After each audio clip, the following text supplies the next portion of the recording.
আলাইকুম। Welcome my dear lovely viewer master house 24। সবাইকে বাংলা নববর্ষের শুভেচ্ছা। আজকে তোমাদের জন্য এমন একটি ইম্পর্টেন্ট টপিকস নিয়ে আলোচনা করব, যে বিষয়টা আমাদের প্রত্যেকেরই জানার দরকার। কারণ আমরা গ্লোবাল বিশ্বে বাস করি, অর্থাৎ পৃথিবী এখন অনেক ছোট। আমাদের এমন একটি ভাষা, বাংলা ভাষাভাষী পাশাপাশি আরো একটি গুরুত্বপূর্ণ ভাষা আমাদের জানার দরকার রয়েছে। তাহলে সেটা কি? সেটা হচ্ছে বন্ধুরা ইংলিশ ল্যাঙ্গুয়েজ। ইংলিশ ল্যাঙ্গুয়েজ শেখার জন্য অবশ্যই আমাদের কিছু ফ্রেম দরকার, স্ট্রাকচার দরকার, যার মাধ্যমে আমরা ইংরেজি ভাষা আমরা শিখতে পারবো, জানতে পারবো। আর তোমরা যারা আমার চ্যানেল নতুন হয়েছো, অবশ্যই চ্যানেলটি সাবস্ক্রাইব করে রাখবে। নিত্য নতুন video notification mobile, laptop, computer পেতে চাইলে তারা সাবস্ক্রাইব করতো। Thank you so much. So now talk now go to our whiteboard. Try to understand. Today's lesson, advanced English sentence structure. How to learn daily useful sentence. So get start. Hello my dear lovely viewers. আমরা বলছিলাম 10 মিনিটসে English বাক্য গঠন শেখো। Daily useful English structure with master house 24 সাথে শিখো, যেভাবে শিখলে ইংলিশে তোমরা বস হবে। তাহলে আমাদের এপিসোড হচ্ছে বন্ধুরা 185, 185তম ভিডিও। আর আজকের এই ভিডিও থেকে তোমাদের কি কি বিষয় তোমরা জানবে। তাহলে এখানে বন্ধুরা স্ট্রাকচার হলো একটি গুরুত্বপূর্ণ বিষয়। আমরা শব্দ জানি, কিন্তু শব্দগুলো সাজানোর জন্য একটি স্ট্রাকচার, একটা ফ্রেম দরকার। সেটি অবশ্যই আমাদের জানার প্রয়োজন রয়েছে। নেক্সট হচ্ছে বন্ধুরা হাউ টু মেক সেন্টেন্স, এবং বাক্য কিভাবে তৈরি করতে হয়। বাক্য গঠন কিন্তু গুরুত্বপূর্ণ বিষয়। ইচ্ছা করলে যে কোনো ভাবেই কিন্তু আমরা বাক্য তৈরি করতে পারি না, তাহলে আমরা কিন্তু হাসির পাত্র হব। অর্থাৎ যদি আমরা নিয়মটা না জানি, তাহলে সেন্টেন্স তৈরি করা সম্ভব নয়। স্পিক পার্সোনালি, আর এগুলো তুমি ব্যক্তিগতভাবে কথা বলো তোমাদের মিরর বা আয়নার সামনে, অথবা নিজে নিজে প্র্যাকটিস করো। নেক্সট হচ্ছে বন্ধুরা রেকর্ড ইন মোবাইল, তো মোবাইলে রেকর্ড করে বারবার সেটা প্র্যাকটিস করো। আর একটা বিষয় আছে বন্ধুরা, প্র্যাকটিস রেগুলারলি, অর্থাৎ নিয়মিতভাবে যে কোনো কিছু প্র্যাকটিস করলে অবশ্যই দক্ষ, স্কিল এবং ওই বিষয়ে পারদর্শী হওয়া সম্ভব। তাহলে চলো আমরা বিষয়টি জানবো এবং সেগুলো আমরা প্র্যাকটিস করার চেষ্টা করব, এবং আমাদের রিয়েল লাইফে যাতে আমরা সাকসেসফুল হতে পারি ইন ইংলিশ ল্যাঙ্গুয়েজে। তাহলে দেখো বন্ধুরা, প্রথমে দেখো বন্ধুরা একটা স্ট্রাকচার রয়েছে। সেটা কি? প্রথমে সাবজেক্ট, তারপরে হ্যাভ, হ্যাজ, তারপরে been, verb plus ING plus object. তাহলে এখানে কিন্তু মনে রাখতে হবে যে আমি অনেকক্ষণ ধরে তোমার জন্য অপেক্ষা করছি। তাহলে এই ধরনের বাক্য কিন্তু আমরা রিয়েল লাইফে অল টাইম আমরা কিন্তু কি ব্যবহার করে থাকি। তাহলে ইংলিশে সেটা কিভাবে হবে? তাহলে দেখো বন্ধুরা, যেখানে কি I have been waiting for you, আমি তোমার জন্য অনেকক্ষণ ধরে অপেক্ষা করিতেছি।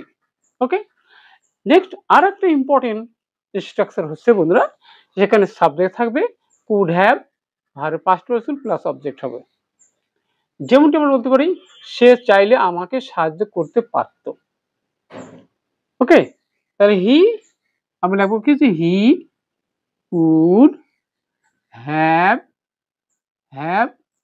হেল্প মি, সে আমাকে সাহায্য করতে পারত। ওকে, তাহলে এখানে আমরা দেখতে পেলাম। নেক্সট হচ্ছে বন্ধুরা আর একটা গুরুত্বপূর্ণ স্ট্রাকচার, যেটা সবার জন্য ইম্পর্টেন্ট। সেটা কি? ইট ইজ হাই টাইম, তারপর সাবজেক্ট থাকলে verb past tense plus object হবে। তাহলে এখনই সময় তোমার পড়াশোনা শুরু করা। ওকে, তাহলে আমরা সেখানে লিখতে পারবো কি, যে it is high time you started studying. তাহলে এখানে it is high time, subject হবে ভার্বে পাস্ট টেন্স এবং অন্যান্য শব্দ ব্যবহার করতে হবে। তাহলে অবশ্যই দেখলে কিভাবে আমরা সেন্টেন্স স্ট্রাকচারের মাধ্যমে যত কঠিন কিছু হোক সেটা কিন্তু আয়ত্ত করা সম্ভব, মাস্টারিং করা সম্ভব। নেক্সট হচ্ছে বন্ধুরা, এখানে আমরা আরেকটা গুরুত্বপূর্ণ স্ট্রাকচার হচ্ছে subject plus use to plus verb থাকবে। Subject plus use to plus verb থাকবে। আমি আগে ফুটবল খেলতাম, তাহলে এখানে অভ্যাসগত কাজ ছিল। তাহলে আমি খেলতাম, তাহলে I use to play football. আমি ফুটবল খেলতাম।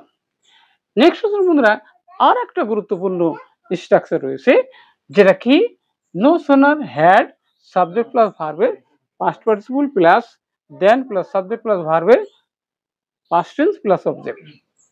যেমনটি আমরা রিয়েল লাইফে দেখে থাকি, আমি স্টেশনে পৌঁছানোর সাথে সাথেই ট্রেন চলে গেল। তার এখানে আমরা লিখবো কি, যেখানে no sooner had I reach the station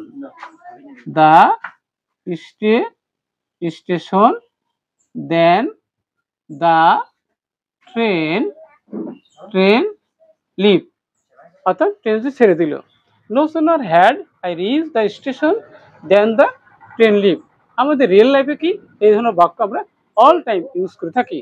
next হচ্ছে বন্ধুরা যে হার্ডলি দিয়ে থাকে, যে হার্ডলি হ্যাড সাবজেক্ট প্লাস ভার্বে past participle when subject plus ভার্বে পাস্ট টেন্স প্লাস অবজেক্ট হবে। তাহলে কিভাবে আসছে বন্ধুরা, সেখানে সে ঘরে ঢোকার সাথে সাথেই কি ফোনটা বেজে উঠলো। ওকে, তাহলে কি আমরা লিখতে পারি কি, যে হার্ডলি এখানে হ্যাড হি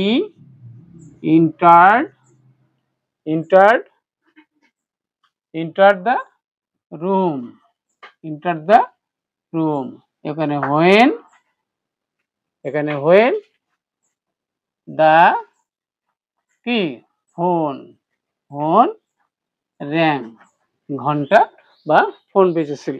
ওকে, এবারে নেক্সট হচ্ছে বন্ধুরা ওয়্যার হয়েছে এবং subject plus to plus verb, তারপরে আবার কি আছে সাবজেক্ট প্লাস উড ভার্বের present form.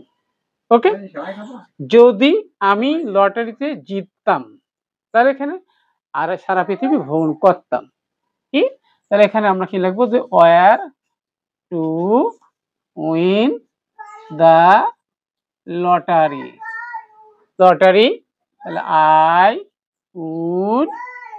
I would travel the world, পৃথিবীতে ভ্রমণ করতাম। তোমাদের জন্য একটু বোনাস কোশ্চেন, আমি চাই আমি ধনী হতাম, তাহলে সেটা কি হবে, এখানে আমরা বলতে পারি কি, যে I wish I were king, আমি রাজা হতাম, তাহলে আমরা ধনী হতাম, তাহলে রিচ হবে, তাহলে রিচ হয়ে গেল। তাহলে অবশ্যই আমরা দেখলাম যে কিভাবে সেন্টেন্স স্ট্রাকচারের মাধ্যমে যত কঠিন ইংলিশ হোক অবশ্যই আমরা সেটা শিখতে পারবো, জানতে পারবো। আজকের ভিডিওতে নিশ্চয়ই তোমাদের অনেক ভালো লেগেছে, এবং কি বিষয় ভিডিও দেখতে চাও দ্রুত কমেন্টস করে জানিয়ে দেবা। সবার সুন্দর সাকসেসফুল জীবন কামনা করে ইংলিশে তোমরা দক্ষ হও সে দোয়া এবং আশীর্বাদ রেখে এখানে শেষ করছি। আল্লাহ হাফেজ।